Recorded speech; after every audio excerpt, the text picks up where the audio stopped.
गुरु रू प्यारी साध संगत जी, वाहिगुरु जी का खालसा, वाहिगुरु जी की फतेह। गुरबाणी विचार करामात आओ उस दा अगला हिस्सा सरवण करन दी कोशिश करिए जी। पिछले भाग विच असी कुदरत दे इलाही कोतकां दा जिक्र कीता सी, फिर दिमागी शक्ति दे करिश्मे, मानसिक शक्ति दे करिश्मिਆਂ ਦਾ ਵਿਸਥਾਰ पढ़िया सी। ਹੁਣ इस भाग विच आत्मक शक्ति दे करिश्मे आओ उस दा विस्तार सरवण करन दी कोशिश करिए जी। इस तो अगला है आत्मक शक्ति दे करिश्मे। इस लेख दे पिछले हिस्से विच त्रैगुणी माइकी मंडल दियां शक्तियां दे प्रगटावे द्वारा अचंभे वाले करिश्मे अथवा करामातां दी बाबत विचार की जा चुकी है। ये गल चंगी तरह दृढ़ करन दी लोड़ है कि इलाही खेल विच दो भिन्न मंडल हैं। एक त्रैगुणी माइकी मंडल है जिस विच होमे दा खेल अखाड़ा है, दूसरा आत्मक मंडल जिस विच इलाही हुक्म दी खेल वरतदी है। हुण असी आत्मक मंडल दे इलाही कौतकां जां करामातां दी विचार करिए, क्योंकि मानसिक करिश्मे जिहड़े सन, शक्ति जिहड़ी उपजदी है वो भी माइकी मंडल दे करिश्मे हैं, दिमागी करिश्मे साडे वो भी माइकी मंडल दे करिश्मे हैं। हुण आत्मक मंडल दे करिश्मे जिन्हां दा आत्मक जगियासुआं, भगतां, महापुरखां, गुरमुख प्यारियां द्वारा सहज सुभाई प्रगटावा हुंदा है। जद आत्मक जगियासु अंतर्मुखी होके सिमरन द्वारा अपने हिरदे दे खूंटे विच चुब्भी लाउंदे हन तां उन्हां दी सुरती आत्मक प्रकाश शब्द नूं जा छूंदी है ਅਤੇ बिजली दे करंट वांग शरीर विच शब्द दे इलाही करण दी रुण-चुण छिड़ पैंदी है ਅਤੇ ओत-पोत अंग संग मौला प्रतीत होंदी है। इस तरह जीव दा उन्मन नाम दी पींग दे झूटे लैंदा होया किसे अगम्मी प्रीत प्रेम रस रंग दे अकह स्वाद विच बिस्माद होके इलाही अहलाद दे चाव ते खुशी विच कह उठदा है, सुनो लोका मैं प्रेम रस पाया। अहनस बनी प्रेम लिव लागी शब्द अनाहद गया। खूब खूब खूब खूब खूब तेरो नाम, झूठ झूठ झूठ झूठ दुनी गुमान। देखो अचरज पया जै ठाकुर को सुनत अगाध बोध सो हृदय गुरदया। साड़ी सुरती जद इस आत्मक शक्ति दे सोमे नूं छोंदी है तां बिजली दी छो वांग साडे अंदर अनंत रब्बी शक्ति पर जांदी है। ध्यान देना जी, ये आत्मक शक्ति दा करिश्मा है। जदों आत्मक जगियासु सुरती नाल अंतर्मुखी होके सिमरन द्वारा अपने हिरदे दे खूंटे दी डूंघियाइयां विच चुब्भी लाउंदा है। ज्यों सुरती नाल अंतर्मुखी होके सिमरन करदा है, सिमरन करदियां शब्द दी कमाई करदियां डूंगी खुबदी सुरत जदों उस जीवन रौं नूं छो जांदी है तां ओ जीवन उस छो नाल वो जिहड़ी जीवन रौं विच रुण-चुण है वो अंग संग मौला और रुण-चुण प्रतीत होंदी है। जिवें बिजली दी जिस तार विच करंट होवे, कोई होर तार नूं लिजा के उस दे नाल जोड़ दईओ, उहिओ करंट उस तार विच आ जांदा है। इस तरह जदों सुरती जीवन रौं नाल छोंदी है, एक तां वो जीवन रौं दी रुण-चुण महसूस होंदी है, अंग संग मौला प्रतीत होंदी है। दूसरा उस जीवन रौं विच जो शक्ति है उहिओ अनंत शक्ति उस आत्मक जगियासु विच पर जाती है।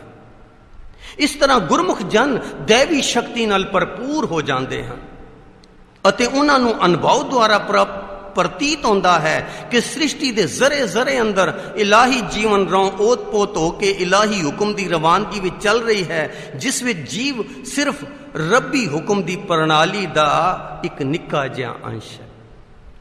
ये फर्क है मानसिक शक्ति ते आत्मक शक्ति में। जदों घालड़ा नाल सुरत एकागर, ख्याल एकागर होके मानसिक शक्ति बनती है, उस वेले होमे आ जाती है जी मैनू कुछ प्राप्ति हो गई। पर महापुरखां दी जदों सुरती उस जीवन रौं नाल टच करती है, उस सारी जीवन रौं दी इलाही शक्ति इन्हां विच भरपूर हो जाती है। उस इलाही शक्ति नूं महसूस करन तो बाद वो अनुभव करते हैं कि ओहो इस जीवन रौं नाल तां सारी सृष्टि बधी हुई है ते इलाही हुक्म विच चल रही है। साडा तां असीं ते एक निक्के जे पुरजे हां इस विच। ते अनुभवी आत्म ज्ञान की रोशनी में जगियासू का परमगढ़ उस वेले टुट जाता है। ਤੇ ਉਸ ਨੂੰ ਅੰਤਰਾਤਮੇ ਪ੍ਰਤੀਤ ਹੋ ਜਾਂਦਾ ਹੈ ਕਿ ਉਹ ਆਪਣੇ ਆਪ ਵਿੱਚ ਕੋਈ ਹਸਤੀ ਨਹੀਂ, ਇਹ ਤਾਂ ਸਭ ਕੁਝ ਰੱਬ ਆਪੇ ਆਪ ਹੈ।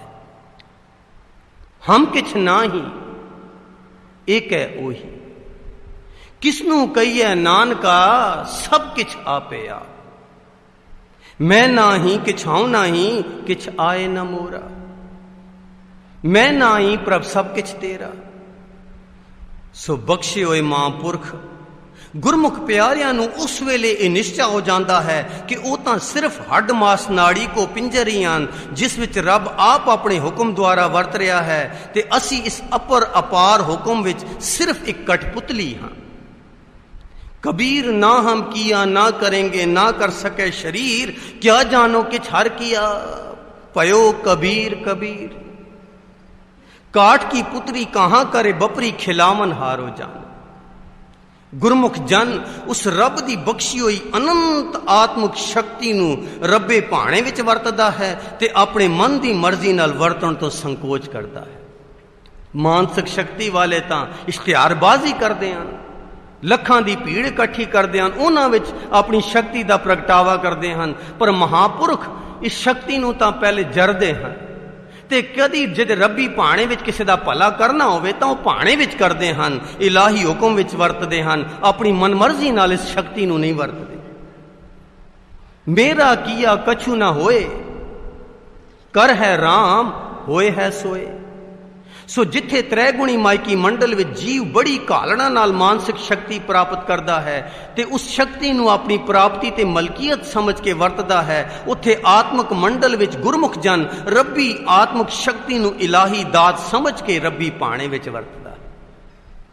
जिस तरह रब्बी हुक्म अनुसार कुदरत दा जरा जरा भिन्न भिन्न रंगां रेखां रूपां विच कई ढंगां नाल अनंत ते अचरज इलाही कोतकां ते करमातां दे प्रगटावे विच हिस्सा लै रहा है, उसे तरह गुरमुख जन भी इलाही कौतकां ते करामातां नाल भरपूर कुदरत विच रब्बी हुक्म अनुसार अपना हिस्सा पा रहा है। इन्हां हालतां विच फर्क इलाही हुक्म दे प्रगटावे दे पिछे भावना विच है।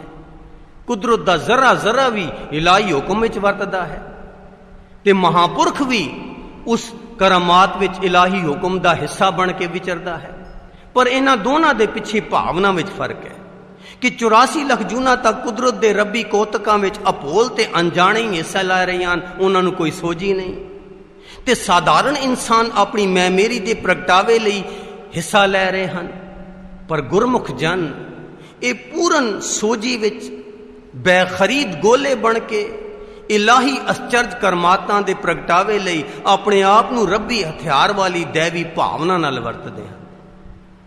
इन्हां दोवें शक्तियां दे प्रगटावे दा निर्णय हो सकता है। इत्थे फर्क दसाया गया है, एक पासे महापुरखां दी आत्मिक शक्ति दा, दूसरे अखौती साधा संतां दी रिधियां सिद्धियां वाले मानसिक करिश्मियां दा फर्क कि मानसिक शक्ति एक घालना नाल प्राप्त होंदी है, ये सीमित है, पर आत्मिक शक्ति इलाही दात है ते अगम ते अपार है, असीम शक्ति है, क्योंकि जीवन रौं तो आई है। मानसिक शक्ति आप स्वार्थी है, वो जिस दा भला भी करते हैं सो बंदियां दे विच बैठ के, क्योंकि उन्होंने प्रभुता दी वडियाई दी होमे दी गरज होंदी है, पर आत्मिक शक्ति परोपकारी है, किसी दा भला करते भी हैं वो भी रब्बी हुक्म विच, पर बिना दिखावे दे चुप चुपीते ही भला कर देंदे हैं, परोपकारी। मानसिक शक्ति अपनी होमे नूं पट्ठे पावणे हन, पर आत्मिक शक्ति होमे दा अभाव है। मानसिक शक्ति ए मैं मेरी दा खेल अखाड़ा है दुनियादार वांगू, पर आत्मिक शक्ति तू तेरी दा खेल है, क्योंकि अपनी मर्जी तां है ही नहीं, अपनी मर्जी नाल शक्ति वरते ही नहीं। मानसिक शक्ति अपने भाणे विच वरती जाती है ते आत्मिक शक्ति इलाही हुक्म विच वरती जाती है। मानसिक शक्ति बंधन रूप है। हाँ जी, ये जितने भी अखौती साध संतान ये भी बंधना विच जकड़े हुए हैं, क्योंकि ये शक्ति ही बंधन रूप है। आत्मिक शक्ति बंधन तोड़ है, मानसिक शक्ति आत्मिक मार्ग विच रुकावट है ते आत्मिक शक्ति आत्मिक जिज्ञासा विच सहायक है। मानसिक शक्ति अवरा साध ते त्रिग है ਤੇ ਆਤਮਿਕ ਸ਼ਕਤੀ ਇਲਾਹੀ ਰੰਗ ਰਸ ਹੈ। ਮਾਨਸਿਕ ਸ਼ਕਤੀ ਨੂੰ ਵਰਤਣ ਵਾਲੇ ਉਹ ਰੱਬੀ ਹੁਕਮ ਵਿੱਚ ਵਿਘਨ ਪਾਉਂਦੇ ਹਨ ਤੇ ਆਤਮਿਕ ਸ਼ਕਤੀ ਤਾਂ ਰੱਬੀ ਹੁਕਮ ਨੂੰ ਕਮਾਉਣਾ ਹੈ। ਮਾਨਸਿਕ ਸ਼ਕਤੀ ਰੱਬੀ ਭਾਣੇ ਤੋਂ ਬੇਸੁਰੇ ਹੋਣਾ ਹੈ ਤੇ ਆਤਮਿਕ ਸ਼ਕਤੀ ਰੱਬੀ ਭਾਣੇ ਨਾਲ ਸੁਰ ਹੋਣਾ ਹੈ। ਮਾਨਸਿਕ ਸ਼ਕਤੀ ਇਹ ਜੀਵ ਦੀ ਪ੍ਰਾਪਤੀ ਤੇ ਮਲਕੀਅਤ ਹੈ। ਆਤਮਿਕ ਸ਼ਕਤੀ ਜੀਵ ਖੁਦ ਇਸ ਸ਼ਕਤੀ ਦਾ ਬੇਖਰੀਦ ਗੋਲਾ ਬਣ ਜਾਂਦਾ ਹੈ। ਧਿਆਨ ਦੇਣਾ ਜੀ, ਮਾਨਸਿਕ ਸ਼ਕਤੀ ਵਿੱਚ ਜਦੋਂ ਸ਼ਕਤੀ ਪ੍ਰਾਪਤ ਹੁੰਦੀ ਹੈ ਤਾਂ ਜਿਸ ਨੂੰ ਪ੍ਰਾਪਤ ਹੁੰਦੀ ਉਹ ਸਮਝਦਾ ਹੈ ਇਹ ਮੇਰੀ ਮਲਕੀਅਤ ਹੈ, ਹੁਣ ਜਿਵੇਂ ਚਾਹਾਂ ਇਸ ਨੂੰ ਵਰਤਾਂ। ਪਰ ਆਤਮਿਕ ਸ਼ਕਤੀ ਜਦੋਂ ਮਹਾਂਪੁਰਖਾਂ ਨੂੰ ਮਿਲਦੀ ਹੈ ਉਹ ਉਸ ਨੂੰ ਮਲਕੀਅਤ ਤਾਂ ਨਹੀਂ ਸਮਝਦੇ, ਉਲਟਾ ਉਸ ਸ਼ਕਤੀ ਦੇ ਬੇਖਰੀਦ ਗੋਲੇ ਬਣ ਜਾਂਦੇ ਹਨ। ਮਾਨਸਿਕ ਸ਼ਕਤੀ ਰੁੱਖੀ ਸੁੱਕੀ ਫੋਕੀ ਕਿਰਿਆ ਹੈ। ਆਤਮਿਕ ਸ਼ਕਤੀ ਪ੍ਰੀਤ ਪ੍ਰੇਮ ਪਿਆਰ ਰਸ ਚਾਉ ਦਾ ਸੋਮਾ ਹੈ। ਸੋ ਮਾਨਸਿਕ ਸ਼ਕਤੀ ਈਰਖਾ ਦ્વੈਤ ਸਾੜਾ ਵੈਰ ਵਿਰੋਧ ਦਾ ਕਾਰਨ ਹੈ। ਕੋਈ ਵੀ ਇਹਨਾਂ ਰਿੱਧੀਆਂ ਸਿੱਧੀਆਂ ਵਾਲੇ ਸੰਤਾਂ ਦੀ ਹੋਮੇ ਵਿੱਚ ਜਦੋਂ ਰੁਕਾਵਟ ਪਾਵੇ ਉਸ ਨਾਲ ਈਰਖਾ ਦ્વੈਤ ਸਾੜਾ ਕਰਦੇ ਹਨ, ਸ਼ਰਾਬ ਦਿੰਦੇ ਹਨ। ਪਰ ਆਤਮਿਕ ਸ਼ਕਤੀ ਤਾਂ ਸਗਲ ਸੰਗ ਹਮਕੋ ਬਣਾਈ ਹੈ। ਮਾਨਸਿਕ ਸ਼ਕਤੀ ਦੂਜਾ ਭਾਵ ਹੈ, ਆਤਮਿਕ ਸ਼ਕਤੀ ਤੂੰ ਹੀ ਤੂੰ ਹੈ। ਮਾਨਸਿਕ ਸ਼ਕਤੀ ਆਪਣੇ ਆਪ ਵਿੱਚ ਕੋਈ ਹਸਤੀ ਨਹੀਂ ਬਲਕਿ ਇਲਾਹੀ ਸ਼ਕਤੀ ਦਾ ਅਕਸ ਹੈ ਤੇ ਆਤਮਿਕ ਸ਼ਕਤੀ ਅਥਾ ਅਗਮ ਸਦੀਵੀ ਰੁਣ ਚੁਣ ਲਾਉਣ ਵਾਲੀ ਗਜਦੀ ਵਜਦੀ ਇਲਾਹੀ ਸ਼ਕਤੀ ਹੈ। ਹਾਂਜੀ, ਮਾਨਸਿਕ ਸ਼ਕਤੀ ਤਾਂ ਅਕਸ ਹੈ ਉਸ ਇਲਾਹੀ ਸ਼ਕਤੀ ਦਾ ਤੇ ਆਤਮਿਕ ਸ਼ਕਤੀ ਤਾਂ ਖੁਦ ਉਹ ਇਲਾਹੀ ਸ਼ਕਤੀ ਗਜਦੀ ਵਜਦੀ ਹੈ। ਇਸ ਉਲਟੀ ਪਿਰਮ ਖੇਲ ਨੂੰ ਕੋਈ ਵਿਰਲਾ ਗੁਰਮੁਖੀ ਅਨੁਭਵ ਦੁਆਰਾ ਜਾਣਦਾ ਬੁਝਦਾ ਤੇ ਮਾਣਦਾ ਹੈ। ਜਿਸ ਨੂੰ ਮਾੜਾ ਜਿਹਾ ਵੀ ਇਲਾਹੀ ਸ਼ਕਤੀ ਦੇ ਜਾਂ ਆਤਮਿਕ ਸ਼ਕਤੀ ਦਾ ਮਾੜਾ ਜਿਹਾ ਕਿਣਕਾ ਵੀ ਅਨੁਭਵ ਹੋ ਜਾਏ ਫਿਰ ਉਹ ਇਹਨਾਂ ਰਿੱਧੀਆਂ ਸਿੱਧੀਆਂ ਦੇ ਚੁੰਗਲ ਵਿੱਚ ਫਸਦਾ ਨਹੀਂ, ਇਹਨਾਂ ਨੂੰ ਤਾਂ ਦੇਖਦਾ ਹੀ। ਪਰ ਅਸੀਂ ਇਹਨਾਂ ਰਿੱਧੀਆਂ ਸਿੱਧੀਆਂ ਕਰਾਮਾਤਾਂ ਤੋਂ ਇਤਨੇ ਪ੍ਰਭਾਵਿਤ ਤੇ ਕਾਇਲ ਹੋ ਗਏ ਹਾਂ ਕਿ ਮਾਨਸਿਕ ਕਰਾਮਾਤ ਹੀ ਸਾਡਾ ਪਰਮਾਰਥ ਬਣ ਗਿਆ ਹੈ। ਇਹਨਾਂ ਕਰਾਮਾਤਾਂ ਦੀ ਸ਼ਕਤੀ ਲਈ ਸਾਡੇ ਧਾਰਮਿਕ ਮਾਪ ਜਾਂ ਕਸਵੱਟੀ ਹੈ ਜਿਸ ਨਾਲ ਅਸੀਂ ਕਿਸੇ ਸਾਧ ਸੰਤ ਫਕੀਰ ਦੇਵੇ ਦੇਵਤੇ ਗੁਰਮੁਖ ਜਾਂ ਗੁਰੂ ਨੂੰ ਪਰਖਦੇ ਹਾਂ। ਕਿਉਂ ਅਸਲੀ ਮਹਾਂਪੁਰਖਾਂ ਦੇ ਪਿੱਛੇ ਭੀੜ ਘੱਟ ਕਿਉਂ ਹੁੰਦੀ ਹੈ? ਕਿਉਂਕਿ ਉਹ ਪ੍ਰਗਟਾਵਾ ਤਾਂ ਸ਼ਕਤੀ ਦਾ ਕਰਦੇ ਨਹੀਂ।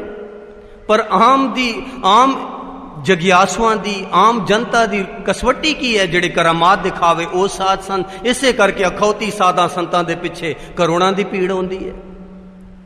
ਸੋ ਇਹਨਾਂ ਕਰਾਮਾਤਾਂ ਦੀ ਸ਼ਕਤੀ ਸਾਡੇ ਲਈ ਧਾਰਮਿਕ ਮਾਪ ਜਾਂ ਕਸਵੱਟੀ ਹੈ ਜਿਸ ਨਾਲ ਅਸੀਂ ਕਿਸੇ ਸਾਧ ਸੰਤ ਫਕੀਰ ਦੇਵੀ ਦੇਵਤੇ ਗੁਰਮੁਖ ਜਾਂ ਗੁਰੂ ਨੂੰ ਪਰਖਦੇ ਹਾਂ। ਜਦ ਅਸੀਂ ਇਹਨਾਂ ਕਰਾਮਾਤਾਂ ਦੀ ਮਨੋ ਕਲਪਤ ਕਸਵੱਟੀ ਨਾਲ ਗੁਰੂ ਸਾਹਿਬਾਨ ਨੂੰ ਪਰਖਦੇ ਹਾਂ ਤਾਂ ਉਹਨਾਂ ਦੀ ਅਪਾਰ ਵਡਿਆਈ ਨੂੰ ਆਪਣੀ ਬੁੱਧੀ ਦੀ ਸੀਮਾ ਤਾਈਂ ਸੀਮਤ ਕਰ ਦਿੰਦੇ ਹਾਂ। ਇਉਂ ਅਸੀਂ ਗੁਰੂ ਸਾਹਿਬਾਨ ਨੂੰ ਆਪਣੀ ਸਵਾਰਥੀ ਬੁੱਧੀ ਦੀ ਮੈਲੀ ਤੇ ਧੁੰਦਲੀ ਕਸਵੱਟੀ ਨਾਲ ਜਦ ਪਰਖਦੇ ਹਾਂ ਤਾਂ ਆਪਣੀ ਅਗਿਆਨਤਾ ਦੁਆਰਾ ਗੁਰੂ ਸਾਹਿਬਾਨ ਦੀ ਵਡਿਆਈ ਤੇ ਸਤਿਕਾਰ ਕਰਨ ਦੀ ਬਜਾਏ ਅਣਜਾਣੇ ਹੀ ਨਿਰਾਦਰੀ ਕਰ ਬੈਠਦੇ ਹਾਂ। ਅਪਾਰ ਸ਼ਖਸੀਅਤ ਆਪਣੇ ਗੁਰੂ ਸਾਹਿਬਾਨ ਨੂੰ ਦੀ ਸ਼ਖਸੀਅਤ ਨੂੰ ਗਿਣੇ ਚੁਣੇ ਦੋ ਚਾਰ ਕਰਾਮਾਤਾਂ ਤੱਕ ਉਹਨਾਂ ਦੇ ਜੀਵਨ ਨੂੰ ਸੀਮਤ ਕਰਨਾ ਇਹ ਵਡਿਆਈ ਨਹੀਂ, ਇਹ ਤਾਂ ਨਿਰਾਦਰੀ ਹੈ। ਗੁਰਪੁਰਬਾਂ ਉੱਤੇ ਤਰੀਕਾਂ ਬੰਸਾਵਲੀ ਤੇ ਸੁਣੀਆਂ ਸੁਣਾਈਆਂ ਕੁਝ ਕੋ ਕਰਾਮਾਤਾਂ ਦਾ ਹੀ ਜ਼ਿਕਰ ਕਰ ਛੱਡਦੇ ਹਾਂ। ਹਾਂਜੀ, ਕਈ ਸਾਲਾਂ ਤੋਂ ਅਸੀਂ ਗੁਰਪੁਰਬ ਮਨਾ ਰਹੇ ਹਾਂ, ਸਦੀਆਂ ਤੋਂ, ਪਰ ਉਹੀਓ ਦੋ ਚਾਰ ਸਾਖੀਆਂ ਕਰਾਮਾਤਾਂ ਵਾਲੀਆਂ ਜਿਹੜੀਆਂ ਸਾਨੂੰ ਯਾਦ ਹਨ ਉਹੀਓ ਦੁਹਰਾ ਦਿੰਦੇ ਹਾਂ। ਜਾਂ ਉਹਨਾਂ ਦੀ ਬੰਸਾਵਲੀ ਕੀ ਗੁਰੂ ਸਾਹਿਬਾਨ ਦੇ ਪਿਤਾ ਜੀ ਸਨ, ਮਾਤਾ ਜੀ ਸਨ ਇਤਿਆਦਿ, ਉਹੀਓ ਗੱਲਾਂ ਨੂੰ ਦੁਹਰਾਈ ਜਾ ਰਹੇ ਹਾਂ। ਕਿਉਂ? ਕਿਉਂਕਿ ਗੁਰੂ ਸਾਹਿਬਾਨ ਦੇ ਅਸਲੀ ਇਲਾਹੀ ਅਪਾਰ ਗੁਣਾਂ ਤੋਂ ਅਸੀਂ ਅਣਜਾਣ ਹਾਂ। ਇਹ ਮਾਇਕੀ ਮੰਡਲ ਦੇ ਕੌਤਕ ਜਾਂ ਕਰਾਮਾਤ ਜਿਨ੍ਹਾਂ ਦਾ ਅਸੀਂ ਜ਼ਿਕਰ ਕਰਦੇ ਹਾਂ ਇਹ ਤਾਂ ਗੁਰੂ ਸਾਹਿਬਾਨ ਦੇ ਇਲਾਹੀ ਜੀਵਨ ਦੇ ਟਾਵੇਂ ਬਾਰਮੁਖੀ ਪ੍ਰਗਟਾਵੇ ਹਨ। ਗੁਰੂ ਸਾਹਿਬਾਨ ਦੇ ਇਲਾਹੀ ਜੀਵਨ ਦੇ ਅਪਾਰ ਆਤਮਿਕ ਗੁਣਾਂ ਦੀ ਵਡਿਆਈ ਦੀ ਬਾਬਤ ਸਾਨੂੰ ਪਤਾ ਹੀ ਨਹੀਂ, ਸਮਝ ਹੀ ਨਹੀਂ, ਗਿਆਨ ਹੀ ਨਹੀਂ, ਅਨੁਭਵ ਹੀ ਨਹੀਂ। ਮਾਨਣ ਲਈ ਸਾਡੇ ਕੋਲ ਉਹ ਜਿਹਾ ਸੂਖਮ ਹਿਰਦਾ ਹੀ ਨਹੀਂ ਤੇ ਜੇ ਦਾਤ ਆ ਜਾਏ ਉਸ ਦਾਤ ਲਈ ਪਾਂਡਾ ਵੀ ਨਹੀਂ। ਸਤਿਗੁਰੂ ਆਪ ਹੀ ਅਸਚਰਜ ਰੂਪ ਹਨ, ਬਿਸਮਾਦ ਰੂਪ ਹਨ, ਅਨੰਦ ਬਿਨੋਦੀ ਹਨ, ਪ੍ਰੇਮ ਪੁਰਖ ਹਨ, ਵਾਹ ਵਾਹ ਹਨ ਤੇ ਸੂਰਜ ਦੀਆਂ ਕਿਰਨਾਂ ਵਾਂਗ ਉਹਨਾਂ ਦਾ ਇਲਾਹੀ ਪ੍ਰਕਾਸ਼ ਨਦਰ ਕਰਮ ਬਖਸ਼ਿਸ਼ ਗੁਰ ਪ੍ਰਸਾਦ ਰਾਹੀਂ ਇਲਾਹੀ ਕਿਰਨਾਂ ਦਾ ਖਿੰਨ ਖਿੰਨ ਪਲ ਪਲ ਨਿਮਕ ਨਿਮਕ ਜੁਗੋ ਜੁਗ ਸਦੀਵੀ ਪ੍ਰਕਾਸ਼ ਹੁੰਦਾ ਰਹਿੰਦਾ ਹੈ। ਹਾਂਜੀ, ਗੁਰੂ ਸਾਹਿਬਾਨ ਦੀ ਉਹ ਇਲਾਹੀ ਪ੍ਰਕਾਸ਼ ਦੀਆਂ ਕਿਰਨਾਂ ਦਾ ਪ੍ਰਗਟਾਵਾ ਹੁਣ ਵੀ ਨਿਮਕ ਨਿਮਕ ਹੋ ਰਿਹਾ ਹੈ। ਇਲਾਹੀ ਕਿਰਨਾਂ ਵਿੱਚ ਕੀ ਹੁੰਦਾ ਹੈ? ਇਹਨਾਂ ਗੁਪਤ ਅੰਤਰ ਆਤਮੇ ਇਲਾਹੀ ਕਿਰਨਾਂ ਦੇ ਅਸਚਰਜ ਕਲਾ ਬਿਸਮਾਦੀ ਕੌਤਕ ਨਿਤ ਨਵੇਂ ਚਲਤ ਇਲਾਹੀ ਬਾਣੀ ਪ੍ਰੇਮ ਬਾਣੀ ਨਾਮ ਕਿਰਨਾਂ ਵਾਹ ਵਾਹ ਦੇ ਚਾਉ ਦੁਆਰਾ ਬੇਅੰਤ ਅਬਲਾਖੀ ਸ਼ਰਧਾਲੂ ਜਗਿਆਸੂਆਂ ਦੀਆਂ ਰੂਹਾਂ ਨੂੰ ਆਤਮਿਕ ਜੀਵਨ ਪਿਰਮ ਪਿਆਲਾ ਅੰਮ੍ਰਿਤ ਭੋਜਨ ਨਾਮ ਦਾਨ ਤੇ ਪਿਰਮ ਰਸ ਪ੍ਰਦਾਨ ਹੁੰਦਾ ਰਹਿੰਦਾ ਹੈ। ਧਿਆਨ ਦੇਣਾ ਜੀ, ਬੇਅੰਤ ਕੌਤਕ ਹੁਣ ਵੀ ਗੁਰੂ ਸਾਹਿਬਾਨ ਦੀਆਂ ਇਲਾਹੀ ਕਿਰਨਾਂ ਦੁਆਰਾ ਹੋ ਰਹੇ ਹਨ। ਕੀ ਹੁੰਦਾ ਹੈ? ਜਿਹੜੇ ਸ਼ਰਧਾਲੂ ਅਬਲਾਖੀ ਜਗਿਆਸੂ ਜਿਨ੍ਹਾਂ ਦੇ ਅੰਦਰ ਅਥਾਹ ਸ਼ਰਧਾ ਜਾਂ ਅਬਲਾਖਾ ਪੈਦਾ ਹੋ ਗਈ ਹੈ ਪ੍ਰਭੂ ਨੂੰ ਮਿਲਣ ਦੀ, ਉਹਨਾਂ ਨੂੰ ਇਹਨਾਂ ਇਲਾਹੀ ਕਿਰਨਾਂ ਦੁਆਰਾ ਆਤਮਿਕ ਜੀਵਨ ਪਿਰਮ ਪਿਆਲਾ ਅੰਮ੍ਰਿਤ ਭੋਜਨ ਨਾਮ ਦਾਨ ਤੇ ਪਿਰਮ ਰਸ ਅਨੁਭਵ ਹੁੰਦਾ ਰਹਿੰਦਾ ਹੈ। ਕਿੰਨੀ ਵੱਡੀ ਕਰਾਮਾਤ! ਹਾਂਜੀ, ਇਲਾਹੀ ਕਰਾਮਾਤ ਦੁਆਰਾ ਸਾਡੇ ਜੀਵਨ ਵਿੱਚ ਹੇਠਲੀਆਂ ਤਬਦੀਲੀਆਂ ਆਉਣੀਆਂ ਚਾਹੀਦੀਆਂ ਹਨ। ਜੇ ਇਹ ਤਬਦੀਲੀਆਂ ਸਾਡੇ ਜੀਵਨ ਵਿੱਚ ਆ ਗਈਆਂ ਹਨ ਤਾਂ ਸਮਝ ਲਓ ਅਸਲੀ ਕਰਾਮਾਤ ਤਾਂ ਸਾਡੇ ਤੇ ਵਾਪਰ ਗਈ ਹੈ। ਕਿਹੜੀ ਕਰਾਮਾਤ? ਪਸ਼ੂ ਤੋਂ ਮਾਨਕ ਕੀਏ ਕਿ ਪਸ਼ੂ ਬਿਰਤੀ ਤੋਂ ਇਨਸਾਨ ਉੱਚਾ ਉੱਠ ਕੇ ਮਨੁੱਖਤਾ ਵਿੱਚ ਆਵੇ, ਫਿਰ ਮਾਨਸ ਤੋਂ ਦੇਵਤੇ, ਫਿਰ ਮਨੁੱਖਤਾ ਤੱਕ ਹੀ ਸੀਮਤ ਨਾ ਰਵੇ, ਹੋਰ ਉਤਾਂ ਉੱਠ ਕੇ ਦੈਵੀ ਗੁਣ ਗ੍ਰਹਿਣ ਕਰਕੇ ਦੇਵਤਾ ਬਣੇ, ਫਿਰ ਦੇਵਤੇ ਤੋਂ ਬ੍ਰਹਮ ਗਿਆਨੀ, ਦੇਵਤਿਆਂ ਤੱਕ ਵੀ ਸੀਮਤ ਨਾ ਰਵੇ ਤੇ ਮਹਾਪੁਰਖ ਜਾਂ ਬ੍ਰਹਮ ਗਿਆਨੀ ਬਣ ਜਾਏ। ਜੇ ਇਹ ਹੋ ਜਾਏ ਪਸ਼ੂ ਬਿਰਤੀ ਤੋਂ ਬ੍ਰਹਮ ਗਿਆਨੀ ਤੱਕ, ਸਮਝ ਲਓ ਅਸਲੀ ਕਰਾਮਾਤ। ਮਨਮੁਖ ਤੋਂ ਗੁਰਮੁਖ ਅਸਲੀ ਕਰਾਮਾਤ ਕਿ ਸ਼ਰਾਬੀ ਕਬਾਬੀ ਦੁਰਾਚਾਰੀ ਵਿਸ਼ੇ ਵਿਕਾਰੀ ਹੁਣ ਨਾਮ ਅਭਿਆਸ ਵਾਲਾ ਗੁਰਮੁਖ ਬਣ ਗਿਆ। ਕਰਾਮਾਤ ਮਨਮੁਖ ਤੋਂ ਗੁਰਮੁਖ। ਸਾਕਤ ਤੋਂ ਸੇਵਕ ਸੱਚੀ ਕਰਾਮਾਤ। ਮਾਇਆ ਮੰਡਲ ਤੋਂ ਆਤਮ ਮੰਡਲ ਸੱਚੀ ਕਰਾਮਾਤ। ਜੇ ਮਾਇਆ ਮੰਡਲ ਵਿੱਚ ਵਿਚਰ ਕੇ ਲੱਖਾਂ ਰੁਪਏ ਦੀ ਜਗ੍ਹਾ ਕਰੋੜਾ ਆ ਗਏ ਤਾਂ ਕੀ ਸੁਰਤਾ ਮਾਇਆ ਮੰਡਲ ਮਰ ਗਏ ਤਾਂ ਕਿਸ ਕੰਮ? ਮਾਇਆ ਮੰਡਲ ਤੋਂ ਆਤਮਿਕ ਮੰਡਲ ਸੱਚੀ ਕਰਾਮਾਤ।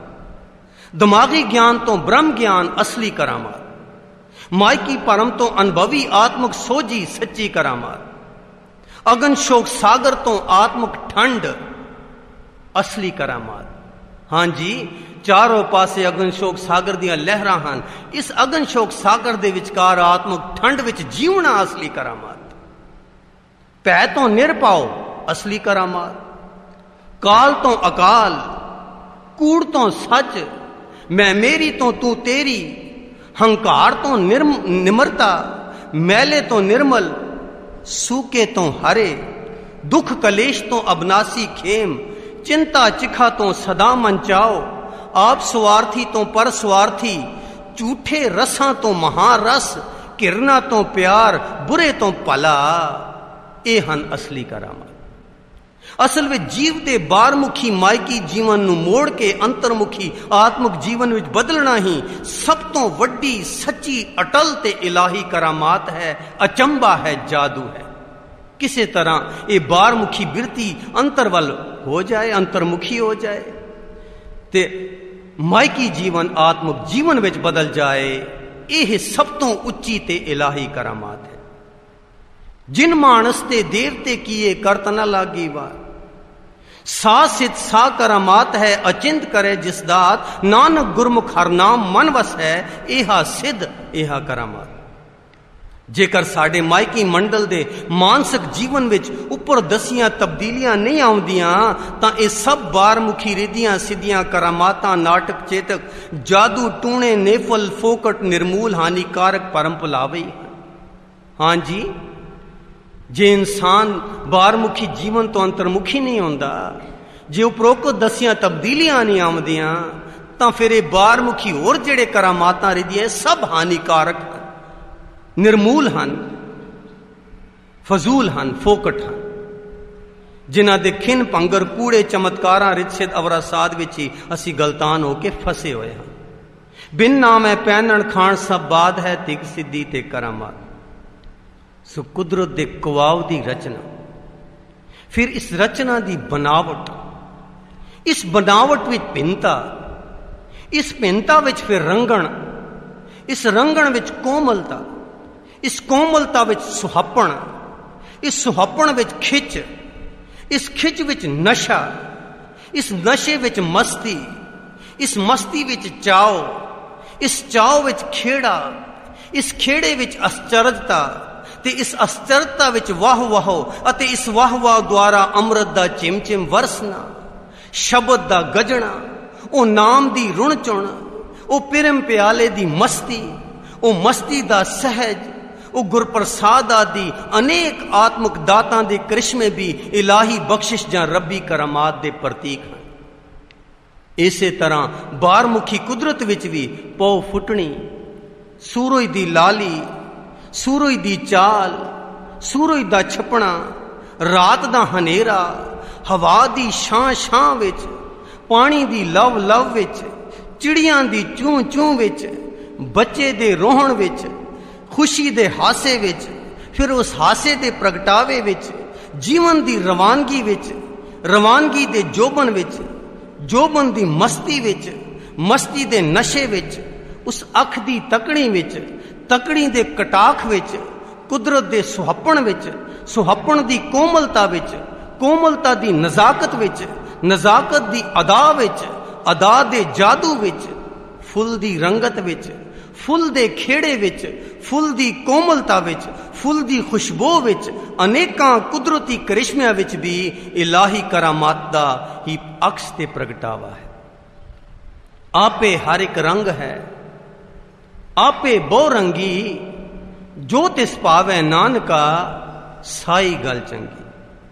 आपे रसिया आप रस, आपे रावण हार, आपे होवे चोलड़ा, आपे सेज पतार, रंग रता मेरा साहिब रव रया भरपूर रहाओ, आपे माछी मछली, आपे पानी जाल, आपे जाल मणकड़ा, आपे अंदर लाल, आपे बहुबिद रंगला, सखिए मेरा लाल, नित रवे सुहागणी, देख हमारा हाल, प्रणवे नानक बेनती, तू सरवर तू हंस, कौल तू है कविया तू है, आपे वेख विगस। गुरबाणी विचार लेख नंबर 24 करामात। गुरु रूप प्यारी साध संगत जी, इहो जी अनमोल विचारां पढ़ के किस दे अंदर इलाही असली करामात दी भुख नहीं जागदी, ते कौन है जो इसनूं पढ़ के इन्हां अखौती साधां संतां दे मगर फिरे? कोई नहीं फिरेगा। सो संगतां दे चरणां सिमन सनिमर बेनती है कि इहो जिहां आत्मक लेखणियां अलग अलग विषयां ते लिखियां गईयां हन, इन्हां नूं ले जाण दी किरपालता करो, क्योंकि भटकना तो बचांगे, सीधा प्रभु मिलाप लई सड़क ते तुरांगे। करामात दे विषय ते आप जी ने अपने बोलां विच एक बयान भी कीता है, जिसदी कैसेट है 10 नंबर करामात। संगतां दे चरणां च जोड़ के बेनती है कि इस विषय नूं होर डूंगी तरह समझण लई महापुरखां दी अपनी आवाज़ विच करामात दी कैसेट ले जाण दी किरपालता करनी जी। वाहिगुरू जी का खालसा, वाहिगुरू जी की